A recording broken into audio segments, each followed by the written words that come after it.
Friends, இன்றைக்கி வந்து இந்த மாதிரியான ப்ரெட்டுக்குள்ளே நம்ம ஸ்டஃபிங் வச்சு டோஸ்ட் பண்ணுறது எப்படின்னு பார்க்கலாம். இந்த ப்ரெட்டுக்கு பெரியங்க சம்மோன்னு சொல்லுவாங்க.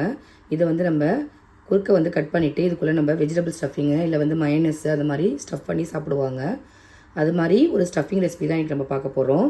அதுக்கு நான் வந்து முட்டைக்கோஸை சாப்பரில் சேர்த்து இந்த மாதிரி ஃபைனாக சாப் பண்ணி வச்சுருக்கேன். இப்படி குட்டி குட்டியாக சாப் பண்ணதை நம்ம டைரெக்டாக வந்து ரெசிபியில் சேர்த்தும் செய்யலாம். நான் வந்து இன்றைக்கி வார்ம் வாட்டர் வந்து எடுத்து வச்சுருக்கேன். இதில் கொஞ்சமாக சால்ட்டு சேர்த்துட்டு இது ஒரு 2 மினிட்ஸ் வந்து இதில் சோக் பண்ணிவிட்டு அப்புறம் ட்ரைன் பண்ணிவிட்டு நான் செய்ய போகிறேன். இதில் கொஞ்சமாக வந்து நான் சால்ட்டு சேர்த்துக்கிறேன். சால்ட்டை சேர்த்துட்டு நம்ம கட் பண்ணி வச்ச முட்டைக்கோஸை இது கூட சேர்த்துக்கோங்க. சேர்த்துட்டு ஒரு 2லேருந்து 3 நிமிஷம் வரைக்கும் இருக்கட்டும். அதுக்கப்புறமா ட்ரைன் பண்ணி எடுத்துக்கோங்க. இந்த ராஸ்மெல் இல்லாமல் இருக்கணும் அப்படிங்கிறதுக்காக நான் இந்த மாதிரி செய்கிறேன். நீங்கள் டைரெக்டாக அப்படியே ராவாக சேர்த்துக்கிறதுனால சேர்த்துக்கலாம். முட்டைக்கோஸை வந்து இது மாதிரி நான் ட்ரைன் பண்ண எடுத்து வச்சுருக்கேன். இப்போ இந்த சமயத்தில் நம்ம வந்து அதுக்குள்ளே சாஸ் ரெடி பண்ணிக்கலாம்.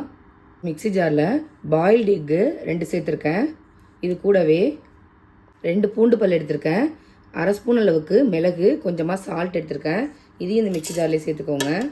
சேர்த்துட்டு இதில் கொஞ்சமாக வந்து நீங்கள் ஆயில் சேர்த்துக்கணும். வாசனை இல்லாத எந்த எண்ணெய் வேணாலும் சேர்த்துக்கலாம். இல்லைனா ஆலிவ் ஆயில் இருந்தால் இன்னும் டேஸ்ட் வந்து நல்லாயிருக்கும். நான் இன்றைக்கி சன்ஃப்ளவர் ஆயில் தான் கொஞ்சமாக சேர்த்துக்கிறேன். இப்போ இதை சேர்த்துட்டு மிக்சியில் வந்து பல்ஸ் மோடில் கொடுத்து அரைச்சிக்கோங்க. நான் ஒரு 2-3 பல்ஸ் கொடுத்ததுக்கப்புறம் இந்த மாதிரி வந்திருக்கு. இதில் நீங்கள் வந்து இந்த க்ரீமி டெக்ஸ்சர் வர வரைக்கும் கொஞ்சம் கொஞ்சமாக ஆயிலை சேர்த்து அரைச்சிக்கோங்க. இந்த மாதிரி பதத்தில் அரைச்சி எடுத்துக்கோங்க. இப்போ நம்ம கட் பண்ணி எடுத்து வச்சுருந்த முட்டைக்கோஸை ஒரு பவுலில் சேர்த்துருக்கேன்.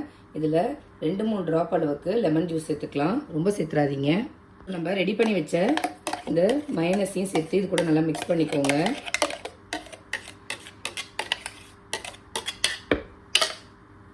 அவ்வளோதான், ஸ்டஃபிங் ரெடி ஆகிடுச்சு. நம்ம ப்ரெட்டை வந்து டோஸ்ட் பண்ணிவிட்டு அதுக்குள்ளே இதை வந்து ஸ்டஃப் பண்ணிக்கலாம். கடைசியாக ஒரு 1/4 ஸ்பூன் அளவுக்கு சுகர் சேர்த்து நல்லா மிக்ஸ் பண்ணிக்கோங்க. லைட்டாக ஒரு இனிப்பு சுவையும் இருக்கும், அப்போ தான் நல்லாயிருக்கும். பாருங்கள், நான் ப்ரெட்டை வந்து டோஸ்ட் பண்ணிவிட்டு அதுக்குள்ளே வந்து ஸ்டஃப் பண்ணியிருக்கேன். இந்த மாதிரி சேர்த்து சாப்பிடும்போது ரொம்ப டேஸ்ட்டாக இருக்கும். நீங்களும் இதே மாதிரி உங்கள் வீட்டில் செஞ்சு பாருங்கள். எப்படி இருக்குது அப்படிங்கிறத கமெண்ட் பண்ணுங்கள். நான் போகிற ரெசிபீஸில் உங்களுக்கு பிடிச்சிருந்தா நம்ம சேனலை லைக், ஷேர் அண்டு சப்ஸ்கிரைப் பண்ண மறக்காதீங்க. தேங்க்யூ.